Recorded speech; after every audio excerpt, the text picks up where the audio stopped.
تو جو خاموش والا طبقہ ہے، جو طبقہ منع کر رہا تھا، اس کو وہ منع کر رہا ہے، ارے کاہے کو تم اس کے پیلوں کے پیچھے پڑے ہو یار، اللہ نے جس کو ہلاک کرنے کا فیصلہ کر لیا، تم کاہے کہ اس کے چکر میں ہو؟ بولتے ہیں نا، ارے تم کاہے کو پیچھے پڑے ہو، کیا ضرورت ان کو لبر لبر کرنے کا؟ بولتے ہیں نا بہت سارے لوگ. انہوں نے کہا معذرتن الی ربکم، ہم کو معلوم ہے کہ وہ سدھرے گا نہیں سدھرے گا، اس سے میرا لینا دینا نہیں ہے، ہم کل قیامت کے روز اللہ کے سامنے عذر پیش کر دیں گے.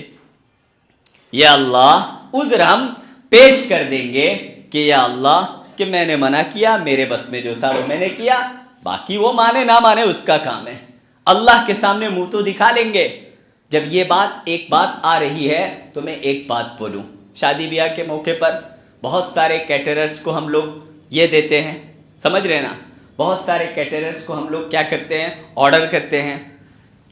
تو بہت سارے غیر مسلم کیٹررز بھی ہیں جن کو ہم آرڈر کرتے ہیں اور ان پر مکمل اعتماد کر لیتے ہیں کہ یہ حلال ہی لے کر آئے گا. جائز نہیں ہے کسی غیر مسلم پر اس معاملے میں اعتماد کرنا، آپ کے لیے جائز نہیں ہے. ہو سکتا ہے کہ کوئی مسلمان جھٹکے کا گوشت لا کر آپ کو کھلا دے، میں بھی ممکن ہے، ایک سے ایک بے ایمان لوگ ہمارے سماج میں بھی گھوم رہے.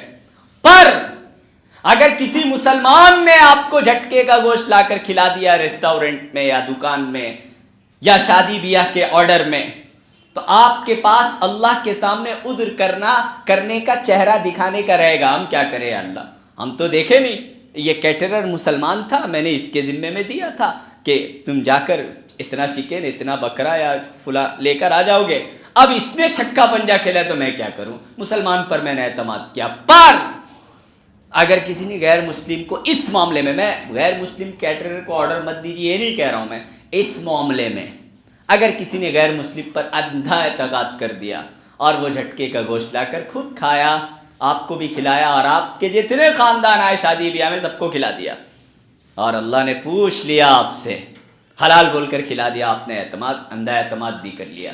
اگر اللہ نے آپ سے پوچھ لیا تو کیا جواب دیں گے؟ کس نے کہا تھا اس معاملے میں غیر کا اعتماد کرنے کے لیے؟ بزنس کرو، کاروبار کرو، منع تو نہیں ہے، لیکن اس معاملے میں، ایمانی معاملے میں ہم کسی غیر پر اعتماد نہیں کر سکتے اور اللہ کو ہم جواب نہیں دے سکتے. میرے دوستوں اور بزرگوں اور بھائیوں، عزیزان ملت، تھوڑی سی سنبھلیے. میں یہاں پر ان لوگوں کے بارے میں بیان کرنے نہیں آیا ہوں جو فضول خرچیاں کر رہے ہیں، ان لوگوں کے بارے میں ابھی بولنے آیا ہوں کہ آپ تو روک تو سکتے ہیں نا، آپ تھوڑا بہت پیار محبت سے بول تو سکتے ہیں نا کہ بھائی کیا کر رہے ہیں آپ.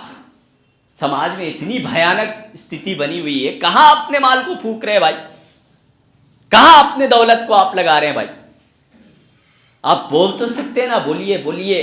آپ کا بولنا انشاءاللہ بہت کام کرے گا. آپ کا بولنا آپ کو اللہ کے سامنے کھڑا ہونے کی ہمت دے گا. آپ کا بولنا اللہ کے رسول صلی اللہ علیہ وسلم کے سامنے چہرہ دکھانے کا آپ کو لائق بنائے گا. اور اللہ کے واسطے میرے مسلمان بھائیوں اور بزرگوں اور دوستوں، کچڑے مت کھائیے، مٹی اور دھول مت کھائیے، بریانی کھائیے، کباب کھائیے، دودھ پیجیے، جوس پیجیے، اچھے کھانے کھائیے. یار اللہ نے ان کو کھانے کے لیے بنایا ہے. وہی مثال ہے کہ اپنے پیسے کو غریبوں پر خرچ کیجیے، بے گھروں کو گھر دلا دیجیے، سود میں پھنسے ہوئے لوگوں کو نجات دلا دیجیے، قرض میں تڑپتے لوگوں کی تڑپ بند کر دیجیے، محلے اور سماج میں خرچہ کیجیے، ان پڑھ لوگوں کے پڑھائی میں آپ خرچ کر دیجیے. یہ فضول خرچی شادی بیاہوں میں، فلیٹ پر فلیٹ لینوں میں، اس کی مثال ایسی ہے جیسے کچڑا کھانا.